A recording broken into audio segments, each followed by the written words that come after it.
Les saludo en el nombre del Señor. Le doy gracias porque esta nueva oportunidad es algo especial para mí, para compartir de la palabra de Dios. Y realmente es un honor que nosotros estemos hablando acerca de lo maravilloso que es Dios y mucho más de su maravillosa gracia, la maravillosa gracia de Dios.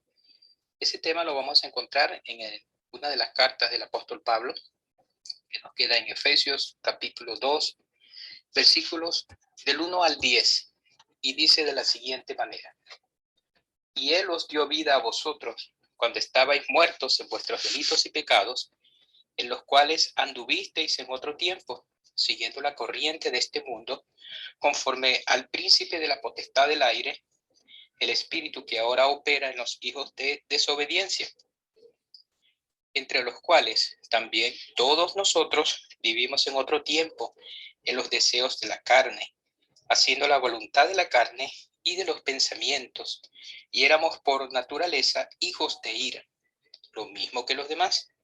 Pero Dios, que es rico en misericordia, por su gran amor con que nos amó, aun estando nosotros muertos en pecados, nos dio vida juntamente con Cristo.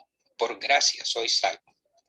Y juntamente con Él nos resucitó y asimismo nos hizo sentar en los lugares celestiales con Cristo Jesús, para mostrar en los siglos venideros las abundantes riquezas de su gracia en su bondad para con nosotros en Cristo Jesús. Porque por gracia sois salvos, por medio de la fe. Y esto no de vosotros, pues es don de Dios, no por obras para que nadie se gloríe, porque somos hechura suya, creados en Cristo Jesús, para buenas obras, las cuales Dios preparó de antemano para que anduviésemos en ella. Vamos a estar orando. Señor, quiero darte gracias nuevamente por tu palabra, porque a través de estas líneas, a través de esta carta mandada a los Efesios, el apóstol Pablo habló en tu nombre para recordarnos lo maravilloso que eres y de cómo tu amor nos alcanza a través de tu maravillosa gracia. Muchísimas gracias, Señor, porque a pesar de nuestra condición, nos amaste y nos has amado. Y en este momento quiero pedirte que nos ayudes a entender y a poner en práctica lo que aprendamos a través de tu palabra. Gracias, Señor. Y en el nombre de Cristo Jesús, ayúdanos a abrir nuestros oídos y nuestros corazones para obedecerte. En el nombre de nuestro Señor. Amén. Lo primero que tenemos que entender es que este es un escrito mandado a una iglesia que estaba en una gran ciudad llamada Éfeso.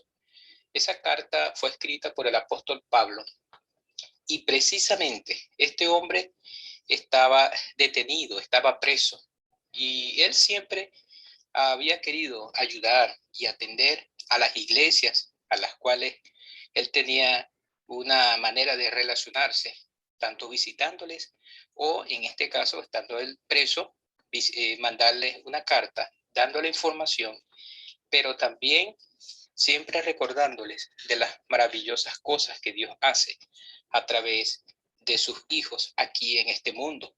Precisamente, quizás allí se estaba en la iglesia de Éfeso, había una discusión o algún problema en cuanto a lo maravilloso de Dios, en cuanto a lo que había sido la vida pasada.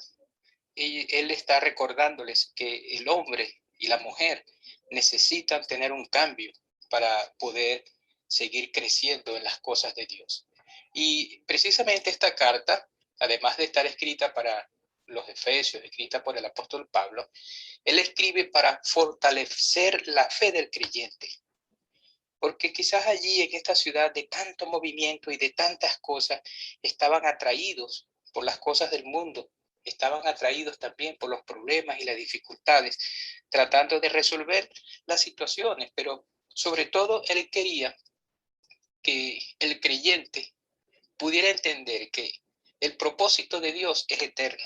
Y él también entonces les describe ese propósito a través de esta carta, porque es un propósito eterno, es algo que no va a cambiar nunca y que el creyente debe estar consciente de que debe estar en esos planes eternos de Dios. Además, el apóstol muestra lo que el creyente debe hacer después que conoce de Dios. Una cosa es andar en el mundo y hacer lo que tú mejor quieras hacer, pero después que tú conoces a Dios, ya hay algunas cosas que tienes que hacer, porque si Dios está en tu vida, está entonces la opción de hacerlo mejor cada día. Otro aspecto importante es, como les dije al principio, la gracia de Dios. La gracia de Dios que el apóstol quiere mostrar. Y nosotros podemos preguntarnos, pero bueno, ¿qué es gracia? ¿Qué es la gracia de Dios? La gracia es un don o un regalo inmerecido. Es decir, Dios está dando algo, Dios está otorgando algo a alguien que no lo merece. Y a veces se nos viene a la mente, hay personas que no merecen tener tal cosa, pero lo tienen. Hay alguna persona que no merece hacer algo, pero lo hace.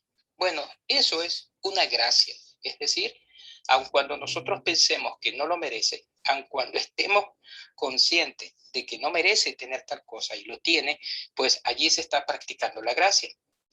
Y un ejemplo claro es nuestros hijos, que aunque estén desobedeciendo, nosotros como padres siempre vamos a estar proveyendo para sus necesidades.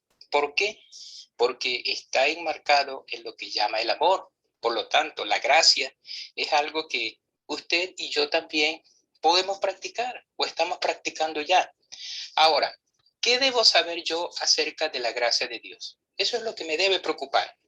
¿Qué debo saber? Porque nosotros escuchamos ese tema y lo hemos escuchado muchas veces, pero ¿qué debo conocer yo? ¿Qué debo saber? Una de las cosas que yo debo saber, lo primero que yo debo saber, es que la gracia de Dios demuestra nuestra condición pasada. Y lo vemos en este versículo del 1 al 3. Precisamente lo que dice el versículo 1, demostrando nuestra condición pasada, es que estábamos muertos en delitos y pecados. Sí, lo dice allí, el versículo 1. Y Él os dio vida a vosotros cuando estabais muertos en vuestros delitos y pecados. Es algo maravilloso, porque la cuestión no es solamente que Él nos ame, sino que hay algo importante allí que hay que reconocer. Dios está obrando, Dios está teniendo cosas maravillosas para nosotros, porque estábamos muertos en delitos y pecados. Nosotros podemos entender que cuando Dios está dándonos vida, realmente hay algo importante. Hay un interés muy personal, muy particular de Dios. Y vemos allí que la palabra original, en cuanto a muertos y en cuanto a delitos y pecados, toda esa frase representa lo que es la caída. Toda esa frase representa una caída, pero también representa una ofensa. Representa una caída, pero una ofensa. Es decir, alguien, además de quererte ver en el suelo, está también señalándote o te está ofendiendo. Miren lo terrible de esa palabra. Está diciendo pues que la palabra delito engloba todas esas cosas.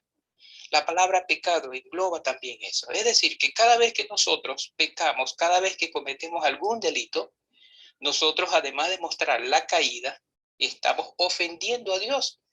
Como lo dice allí en Génesis 3:6, cuando Adán y Eva comieron del fruto, estaban ellos en ese momento ofendiendo a Dios. Además de ellos caer, ellos estaban ofendiendo a Dios. Y es lo que muchas veces nosotros hacemos. Y lo hacemos en muchísimas ocasiones inconscientemente. Aún siendo cristianos, nosotros ofendemos el nombre de Dios por las muchas cosas que hacemos. Porque al desobedecer, estamos haciendo que Dios se sienta ofendido. Estamos haciendo pues que ese Dios tan maravilloso que nos ha dado muchas cosas que no nos merecemos, entonces nosotros salgamos con cosas contrarias. que en vez de seguir su voluntad, estamos haciendo lo que mejor sabemos hacer, es decir, fallar. Entonces hay que considerar eso, que lo primero que demuestra de nuestra condición pasada es que estábamos muertos en delitos y pecados, ofendiendo a Dios cada día. Por eso es que la persona que no conoce a Jesucristo está tan acostumbrado a querer hacer su voluntad que cuando se le muestra el Evangelio no entiende que es algo que tiene que hacer. Cuando se le muestra el Evangelio es algo que tiene que cambiar en su vida, que es que Jesucristo sea quien gobierne en su vida. ¿Por qué? Porque estamos acostumbrados a ofender y estamos acostumbrados a estar siempre cayendo o haciendo caer a otros. Y eso es una de las primeras cosas que demuestra esa condición pasada, lo que la gracia de Dios está revelando para nuestra vida. Además, cuando la condición de Dios de Salvador, cuando la condición de Dios de amoroso está presentándose, nosotros podemos comparar cómo era nuestra vida y nos vamos a dar cuenta que la gracia de Dios nos demuestra que fuimos engañados por Satanás y el mundo. En el versículo 2 está mostrándose eso. Dice, los cuales anduvisteis en otro tiempo, siguiendo la corriente de este mundo, conforme al príncipe de la potestad del aire, el espíritu que ahora opera en los hijos de desobediencia, es decir, Satanás, el enemigo número 1 de la obra de Dios. Y yo puedo decir que él no es el enemigo de Dios, porque en realidad Dios no tiene enemigo. Dios es todopoderoso, pero Satanás siempre ha querido distorsionar, siempre ha querido destruir la obra de Dios. Y entre esa obra de Dios están los creyentes también. Por eso Satanás siempre ataca al creyente. Pero también el mundo, es decir, todo lo que nos rodea, todo ese ambiente, todas esas personas, toda esa organización que está a nuestro alrededor, también quiere hacer desaparecer todo lo que tiene que ver con Dios. Por ejemplo, los grandes movimientos que se están realizando en este mundo, donde muchas personas están reconociendo ciertos derechos que la Biblia condena, donde algunos quieren cambiarse de sexo, donde algunos quieren más bien aprobar la muerte, que la persona no nazca, el aborto. Muchos países están reconociendo que el aborto es algo legal, que la persona puede tener la decisión en sus manos de matar a alguien que aún no ha nacido. Entonces, imagínense usted, si Satanás nos engaña directamente y quiere que nosotros caigamos, entonces todo el ambiente que nos rodea, que está dominado por este Satanás y que está dominado por el pecado, quiere que nosotros no solo caigamos, sino que desaparezcamos. Por lo tanto, esa gracia de Dios, cada vez que se muestra más al mundo, demuestra entonces que estamos engañados, porque nosotros no fuimos creados para el pecado. Nosotros fuimos creados para alabar y glorificar el nombre de Dios. Además, esa gracia de Dios demuestra nuestra condición pasada porque vivimos sometidos a los deseos de la carne. Es decir, no solamente se presentan esos tres enemigos, esos dos enemigos principales, que es Satanás y el mundo, sino también nosotros mismos, la carne, que es el tercer enemigo. No teníamos opción ni voluntad para el bien. En realidad eso era. Nuestra vida era tan común y nosotros a veces sin darnos cuenta andábamos como en automático, haciendo lo que la corriente del mundo nos llevaba, haciendo lo que el deseo de Satanás quería. Pero también las pocas veces que teníamos voluntad para hacer algo, decidíamos hacer lo malo. Mire, es difícil para una persona hacer el bien. Le cuesta. Por eso es que cuando algunas personas hacen algo bueno, quieren mostrar a todo el mundo que hicieron algo bueno. Imagínense usted esas personas mostrar en televisión las cosas que regalan, las cosas que ellos aportan. Y nosotros a veces cuando hacemos algo que pareciera ser bueno, se lo contamos a todo el mundo. Imagínense que el hacer lo bueno es noticia. Hacer lo bueno causa que muchas personas, se asombren. Lastimosamente, esa es la condición de muchas personas, de la gran mayoría de las personas en el mundo. Por lo tanto, es necesario nosotros conocer, saber que la gracia de Dios nos demuestra nuestra condición pasada porque estábamos muertos y eso lo está demostrando la palabra de Dios. Fuimos engañados por Satanás y el mundo, incluso hasta hoy en día en ocasiones somos engañados por Satanás y el mundo, pero también en ocasiones actualmente nuestra carne a veces somete nuestra voluntad. Y es importante que la gracia de Dios, esa maravillosa gracia, ese don inmerecido, nos haga reconocer y nos haga recordar que Dios debe estar por encima de eso, porque Dios, que es el que nos está dando todo, mire, principalmente la vida, no merecíamos vivir, así como dice el apóstol Pablo en Romanos, capítulo 3, versículo 23, y Romanos 6, 23, nos dice que la paga del pecado es muerte, mas el regalo de Dios es vida eterna en Cristo Jesús. Quiere decir entonces que es un regalo que nos está dando Dios. No solamente esta vida física que tenemos, sino una vida eterna que podemos conseguir a través de Jesucristo. Por lo tanto, la gracia de Dios es ese camino o la luz que nos está mostrando hacia donde nosotros tenemos que ir. También, otra cosa que yo debo saber acerca de la gracia de Dios es que esa gracia demuestra lo que Dios hizo por nosotros. O sea, no solo nos muestra quiénes somos, no solo nos muestra lo que hacíamos, sino que demuestra lo que Dios hizo por nosotros.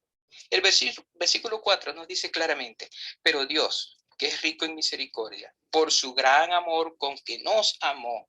Entonces ahí está la palabra clave, nos amó. Nos amó. ¿Quién de nosotros está dispuesto a amar a alguien que siempre nos está fallando? Hay ciertas personas que lo pueden hacer y lo quieren hacer. Y uno de los ejemplos claros es nuestra madre, nuestro padre. Nosotros podemos ser los más malos del mundo, pero la única persona que quizás nos va a defender delante de todos son nuestros padres. Incluso, a veces, alguno de los dos padres no nos quiere perdonar, no quiere seguir haciendo algo por nosotros. Hay ejemplos de chicas que salen embarazadas y los padres, alguno de los dos, simplemente los saca de su casa, la saca, váyase, ya tú no eres mi hija. O cuando alguno de los hijos cae en la droga o en el alcohol, en diferentes situaciones. Es lastimoso ver, pues, como padres, teniendo una tarea de enseñar, de educar y de preparar a sus hijos, lo que hacen es apartarlos de ellos, sacarlos de su vida, porque no quieren que sea estorbo. La diferencia de ese Dios maravilloso y nosotros es que Dios, por su infinita misericordia, nos amó, nos dice la Biblia, nos amó. Es decir, en tiempo pasado, desde la eternidad pasada, ya Dios estaba amándonos a cada uno de nosotros. Y debemos estar conscientes. ¿Será que Dios no sabía cómo iba a ser nuestra vida? ¿Será que Dios no sabía que usted y yo todos los días íbamos a estar pecando? ¿Será que Dios no sabía cuán malos nosotros podíamos ser o íbamos a ser? Entonces quiere decir que la verdadera gracia de Dios está mostrándose porque nos ama, aún sabiendo de que le vamos a seguir fallando. Sí, le vamos a seguir fallando, porque mientras estemos en este mundo, mientras corra sangre en nuestras venas, entonces nosotros pudiéramos fallarle. Y allí es donde nosotros tenemos que considerar eso. ¿Y sabe por qué Él nos ama? Porque fuimos hechos por Él. Sí, fuimos hechos por Él. Si nosotros vamos a la palabra de Dios en el libro de Génesis, nos vamos a dar cuenta de cada detalle, de cada momento que utilizó Dios para la creación de este mundo. Y la corona de la creación, lo mejor de esta creación, fue el hombre, fue la mujer, la familia. En realidad Dios nos amó tanto que preparó un mundo para que viviéramos de una manera que no nos faltara nada. Todo lo que el hombre necesita estaba en este mundo. Imagínense el amor. Eso es una imagen clara. Cuando una persona, una mujer está embarazada, cuando la familia está esperando un niño, Trata de preparar ese ambiente de ese niño lo mejor posible. Los que tienen oportunidad, o los que tienen cómo hacerlo, preparan un cuarto, compran cunas, pintan, empiezan a comprar algunos ositos de peluche, empiezan a escoger la ropa, empieza a haber una ilusión, pues, de esa vida que va a llegar. De todo eso que, realmente, si nosotros siendo humanos mostramos eso para una persona que ni siquiera conocemos, porque no vamos a conocer el futuro de nuestro bebé, no sabemos. No sabemos el futuro de ese niño, no sabemos cuánta amargura nos va a causar, como tampoco sabemos cuánta alegría nos va a causar también. Pero ¿qué hacemos nosotros como humanos comunes? Nos preparamos. ¿Por qué? Porque sabemos que hay una oportunidad de conocer a alguien maravilloso. Y nosotros debemos entender esto. Nuestros padres siempre tuvieron esperanza de que tuviéramos una mejor vida y que fuésemos orgullos para ellos. Así como nuestros hijos, al momento de nacer, mientras estén viviendo con nosotros, siempre hay esperanza para que nuestros hijos hagan y sean lo mejor. ¿Cuánto más Dios? ¿Cuánto más Él? ¿Cuánto más nuestro Padre Celestial? Porque fuimos hechos por Él. Y Él sí conocía nuestra vida. Él sí conocía nuestro futuro. Además, no solo fuimos hechos por Él, sino que Él tiene un plan para cada uno de nosotros. Pero no es un plan cualquiera, es un plan eterno. Imagínese usted, Dios creando al hombre, Dios creando este mundo, creando todo un ambiente para que el hombre viva bien, para que el hombre viva como realmente debe ser.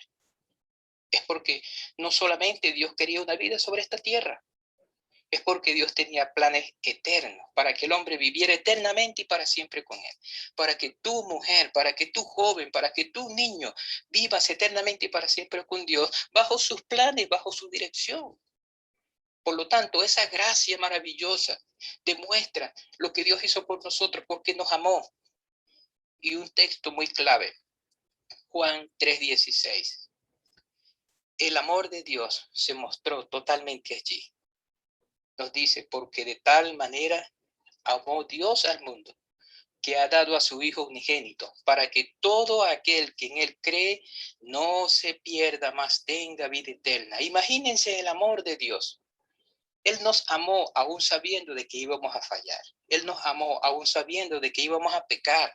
Él nos amó de que aún en este momento quizás alguno de nosotros está cometiendo una falla, un delito. Aun cuando eso represente una caída para nosotros y una ofensa para Dios, aún así Él nos sigue amando. Y no solamente nos ama, sino que nos dio vida. Nos dio vida. Ese libro de Génesis muestra cada detalle. Y precisamente dice que Dios formó al hombre del polvo de la tierra. Es decir, sus propias manos crearon, hicieron ese muñeco, hicieron eso que estaba allí. Y luego dice que sopló aliento de vida. Y desde ese momento comenzó a ser alguien viviente. Comenzó a ser alguien perfecto, hecho directamente de las manos de Dios. Él nos dio vida. Y es necesario, como dice aquí el versículo 5, aún estando nosotros muertos en pecado, porque después de que el hombre cayó, después de que el hombre pecó, se alojó de Dios, estuvo cada día luchando contra la voluntad de Dios, aún estando nosotros muertos en pecado, nos dio vida. Pero vean la manera de la vida que nos dio juntamente con Cristo. Dice que por gracia soy salvo, es decir, ese don inmerecido nos da la salvación a través de Cristo. Nos dio vida, porque estábamos muertos en delitos y pecados, como dice los versículos anteriores. Estábamos muertos, estábamos apartados, estábamos alejados, y Jesucristo nos dio esa vida. ¿Y qué es lo que nosotros tenemos que hacer? Si Él nos dio vida, nosotros tenemos que hacer como dice también en Gálatas 2:20. Debemos entender claramente que esa maravillosa gracia nos debe impulsar a hacer lo correcto, a hacer lo mejor. Gálatas 2:20, con Cristo estoy juntamente crucificado y ya no vivo yo, mas vive Cristo en mí. Imagínense esa frase, ya no vivo yo. Realmente nosotros estamos muertos en delitos y pecados. Y la vida que llevábamos era una vida de muertos, una vida alejada de Dios, una vida que no representaba realmente ningún tipo de progreso o de proyección hacia la vida misma. Dice, ya no vivo yo. Quiere decir que ya no debe estar mi deseo, sino la voluntad de Dios en mi vida. Y termina diciendo el texto, y lo que ahora vivo en la carne, lo vivo en la fe del Hijo de Dios, el cual me amó y se entregó a sí mismo por mí. Es decir, ya yo no debo vivir bajo mi misma voluntad. Ya yo debo buscar la voluntad de Dios, que es agradable y perfecta y necesaria para que nuestra vida realmente tenga sentido. Porque Dios nos dio vida a través de su gracia. Dios nos dio vida a través de Jesucristo, nuestro Salvador. Por eso es necesario que tú y yo estemos bien claros y estar bien convencidos de que Jesucristo debe estar en nuestra vida, de que Jesucristo debe ser Señor de nuestra vida. Él es quien debe gobernar nuestros deseos, nuestras pasiones, todo aquello que sea el alma del hombre, todo lo que represente la voluntad del hombre debe estar sujeto a Jesucristo como el Salvador. Cristo murió en nuestro lugar para que tuviéramos una nueva vida. Cuando el hombre fue creado en el jardín del Edén, se creó perfecto para mostrarse ante toda la creación como la corona de la creación. Es decir, debía estar por encima de los animales, debía estar por encima de los árboles, debía estar por encima de todo, gobernando. Pero ¿qué ocurrió? El hombre decidió hacer lo incorrecto. El hombre decidió pecar. Y entonces el hombre quedó sujeto a toda la creación. El hombre quedó sujeto a todo lo que Dios había creado. Entonces el hombre quedó sujeto a eso. Es decir, haciendo la voluntad de Satanás, haciendo lo que el mundo está siempre empujando a hacer.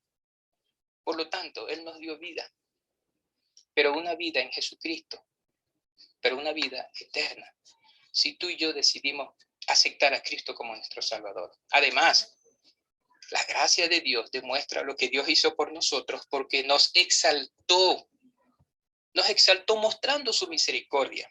El versículo 6 lo dice claramente, y juntamente con Él, es decir, juntamente con Jesucristo, nos resucitó, o sea, ya no estamos muertos. Ya no estamos muertos. Él nos resucitó juntamente con Jesucristo y asimismo nos hizo sentar en los lugares celestiales con Cristo. ¿Usted sabe lo que significa estar con Cristo y estar ante la presencia de Dios? Qué maravilloso es eso, que la presencia de Dios esté cercana a nosotros. Y eso no hay otra manera, sino es a través de Jesucristo. Y nosotros lo podemos comprobar porque Juan 14:3, el Evangelio según San Juan 14:3, nos dice claramente que si Jesucristo está delante de Dios, al lado en su trono, delante de su presencia, nosotros también podemos estar. Porque dice allí Juan 14:3, y si me fuere y os preparare el lugar, vendré otra vez y os tomaré a mí mismo, para que donde yo estoy, vosotros también estéis. Quiere decir entonces que el cumplimiento de la promesa de Cristo en Juan 14:3 nos dice de que si somos hijos de Dios, entonces somos uno en Cristo, porque somos parte del cuerpo de Cristo, porque la iglesia es el cuerpo de Cristo. Por eso él dice, y me tomaré a mí mismo, es decir, yo tomaré a todos aquellos que son parte de mi cuerpo, y donde yo esté, ellos van a estar también. Es decir, si él va a estar en la presencia de Dios, al lado del trono de Dios, entonces quiere decir que nosotros como parte de su cuerpo vamos a estar. Realmente nosotros vamos a ser exaltados. ¿Qué merecemos al pecar? Merecemos la muerte eterna. Merecemos el infierno. Merecemos muerte, realmente muerte. Pero cuando tú y yo decidimos creer en Cristo como nuestro Salvador, entonces vamos a tener esa gran oportunidad de estar delante de Dios eternamente y para siempre. Dice el versículo 6, repitiendo eso, y juntamente con él nos resucitó y asimismo nos hizo sentar.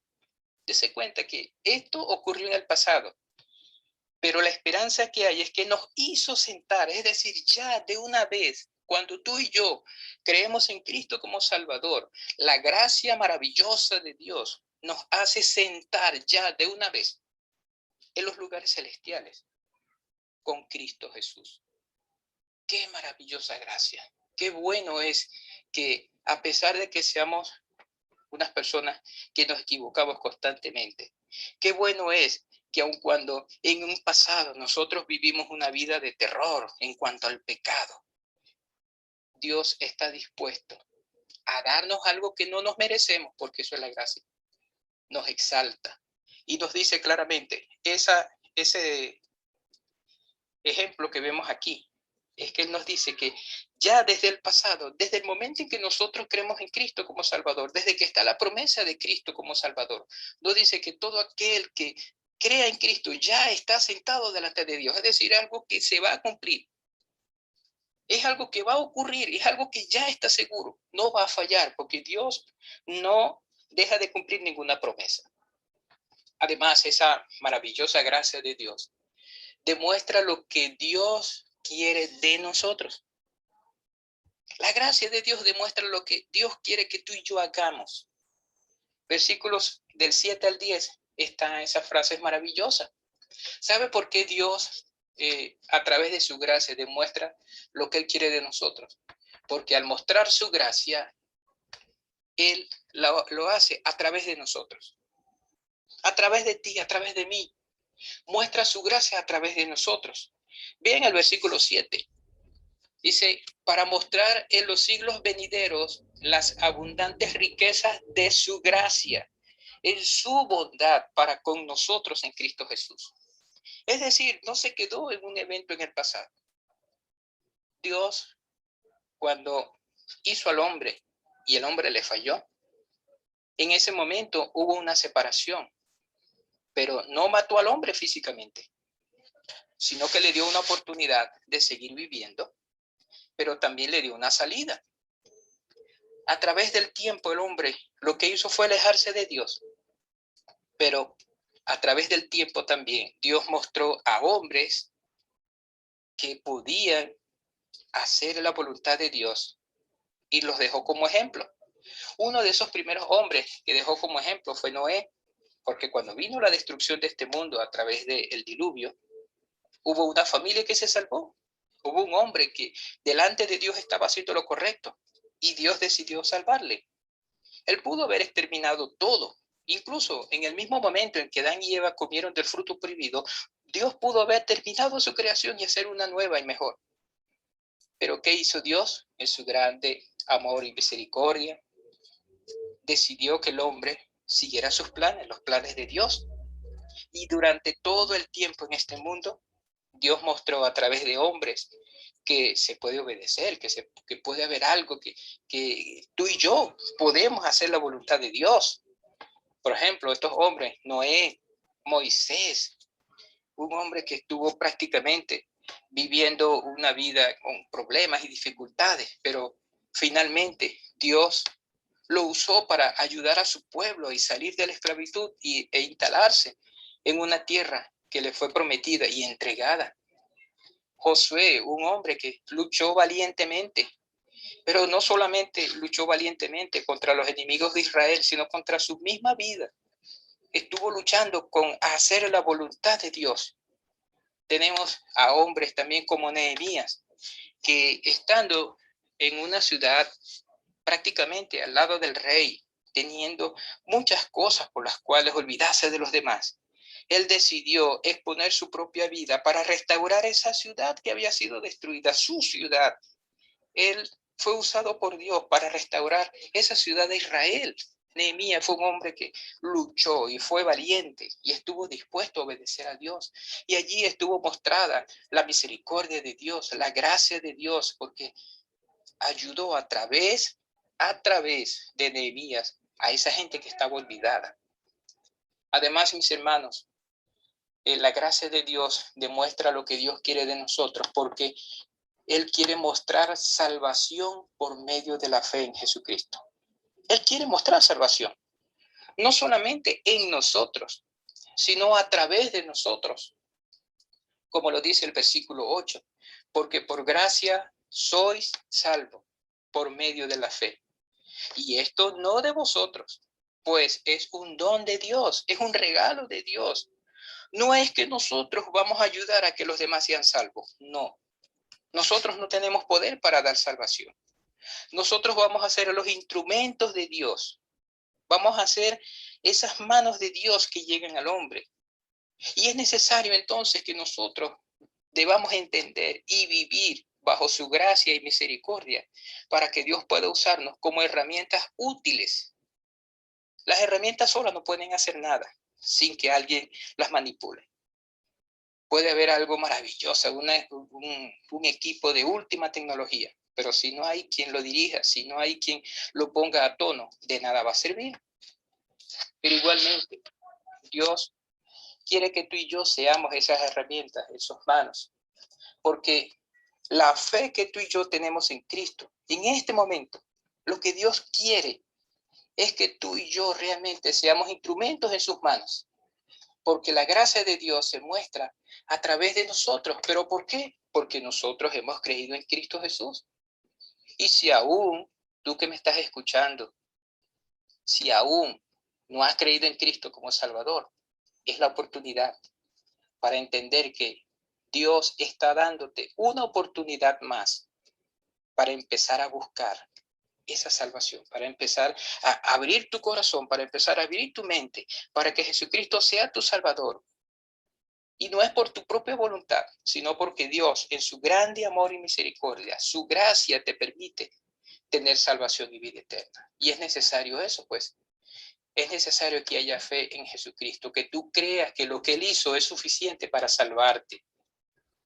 Que tú creas que la muerte de Cristo en la cruz, eso es lo único que puede darte entrada delante de Dios. Además, la maravillosa gracia de Dios demuestra lo que quiere Dios de nosotros, porque Él quiere mostrar que podemos obedecer. Sí, Él quiere demostrar eso. En temas pasados que hemos hablado, vemos hombres que cumplieron la voluntad de Dios y fueron, además de recompensados, fueron también grandes ejemplos, de los cuales Dios dejó muchos ejemplos en la palabra, en la Biblia. Como les hablé anteriormente, Noé, Moisés, Nehemías, Daniel, los 3 amigos de Daniel y muchos que están allí. Quiere decir entonces que sí podemos obedecer, sí podemos hacer lo que Dios quiere. ¿Sabe por qué? Versículo 10 nos dice claramente, porque somos hechura suya, creados en Cristo Jesús, para buenas obras. Fuimos creados para buenas obras. No fuimos creados para pecar. No fuimos creados para desobedecer. No fuimos creados para hacer lo malo. Fuimos creados para hacer la voluntad de Dios. Desde antes que nosotros naciéramos, desde que antes de este mundo, hacerlo Dios. Los planes de Dios era que cada hombre, cada mujer, cada niño, cada joven, cada anciano obedeciera la voz de Dios, cumpliera los mandatos de Dios. No tenemos otro motivo por el cual vivir en este mundo, sino es agradar eternamente y para siempre a Dios. Dice claramente que nosotros fuimos creados. ¿Para qué? Dios preparó estas obras maravillosas. ¿Para qué? Para que anduviésemos en ellas. Porque somos hechura suya, sí, somos creados por Dios, pero fuimos creados para andar en buenas obras. No se trata de hacer solamente lo bueno. Detrás de hacer lo bueno está es hacer la voluntad de Dios. Porque cualquier persona que aunque no conozca a Dios puede hacer lo bueno. Vemos personas, sí, de corazón, que hacen lo bueno, que ayudan a los demás. Pero detrás de todo eso debe estar que yo amo a Dios y por eso hago lo correcto. Que yo amo a Dios y por eso ayudo a los demás. Que yo amo a Dios y no me quedo con esa salvación que yo sé, sino que la muestro ante otros. Hablo de Jesucristo. Y si yo estoy seguro que voy a vivir eternamente y para siempre con Dios, entonces yo demuestro a los demás, hablo a los demás, enseño a los demás que deben tener a Jesucristo como Salvador.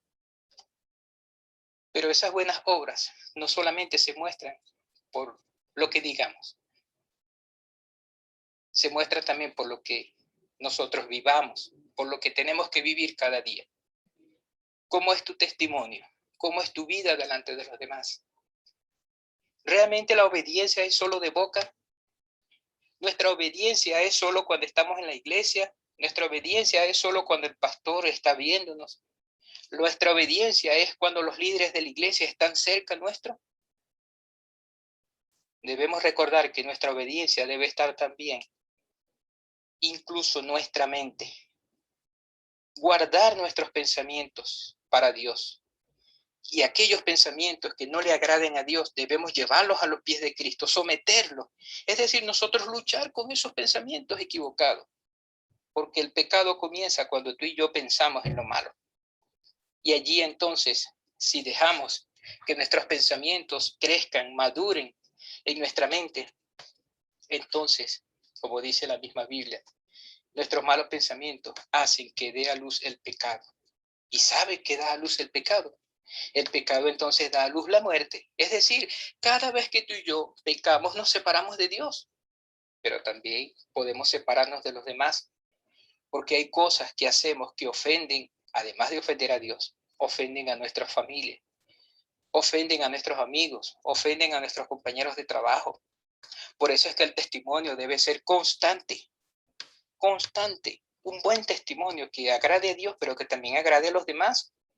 Dice que la palabra de Dios dice que nuestras palabras deben ser como sazonadas, es decir, agradables a los demás. Si nosotros somos gritones, si somos respondones, si somos esas personas, como dicen los demás, obtusos, mire, realmente vamos a tener enemigos a nuestro lado. Y si tú eres cristiano y vives bajo esa condición de ser gritón, faltón, de ser grosero, de ser una persona que vives una vida amargada, que tus palabras demuestran más bien que vives una vida de odio y de amargura, ¿cómo vas a decirle el evangelio a otras personas? ¿Cómo tú vas a mostrar el amor de Dios entonces si tu vida tiene un reflejo diferente? Recuerden lo que leímos en Gálatas 2:20. Y ese es un mandato para nosotros. Ahí dice claramente, ya no vivo yo, más vive Cristo en mí.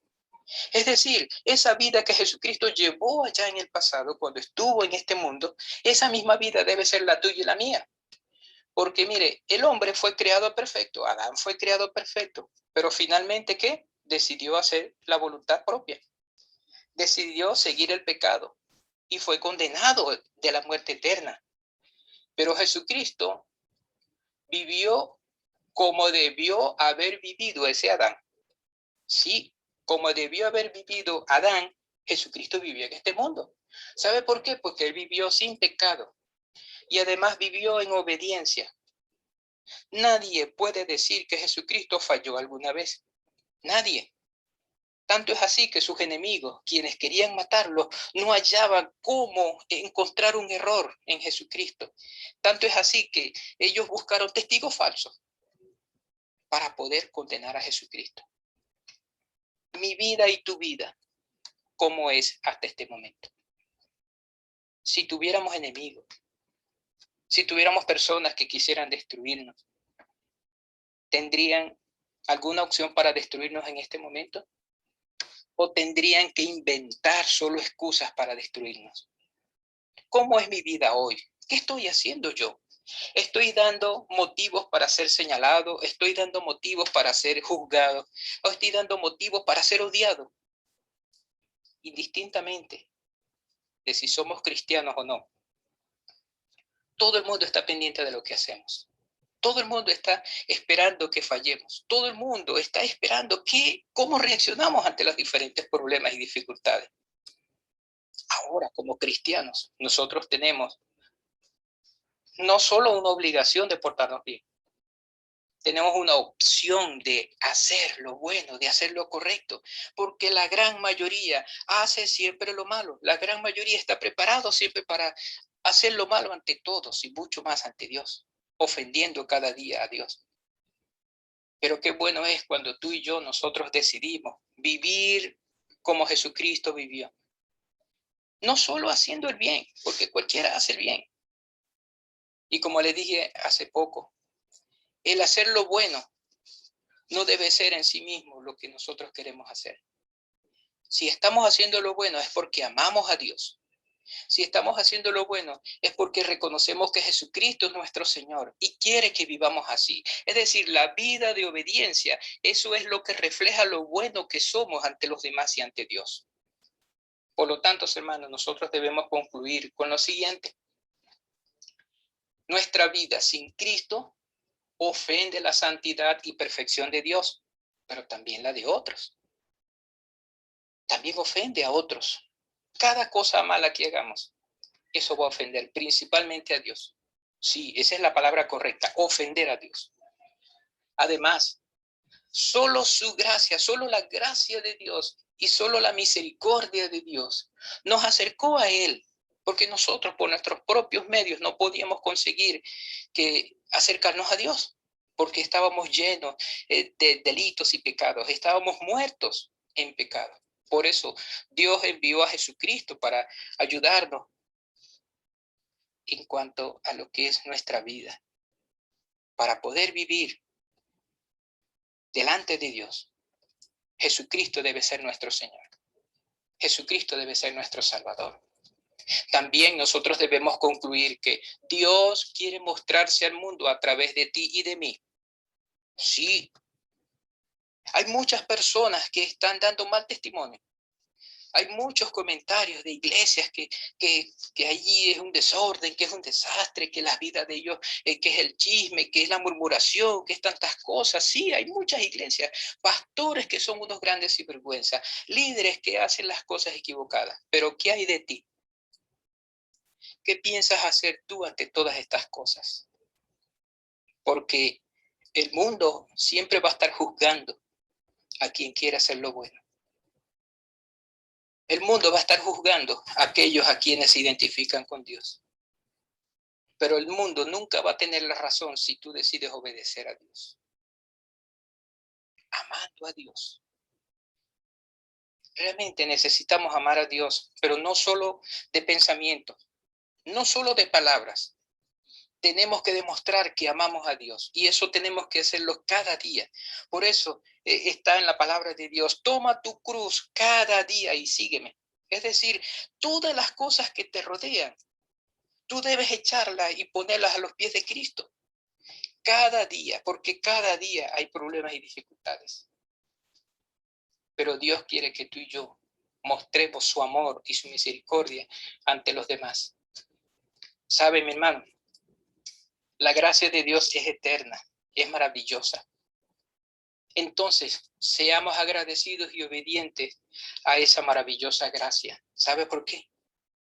Porque Dios merece que nosotros hagamos lo mejor para mostrar al mundo la verdadera gracia, la verdadera misericordia que solo Dios da, que solo Dios muestra y que solo Dios es, porque Dios es amor. Dios te bendiga, mi hermano. Dios te guarde y que nos ayude cada día a mostrarnos ante el mundo como esa maravillosa gracia que Dios quiere que todo hombre vea. Dios te guarde.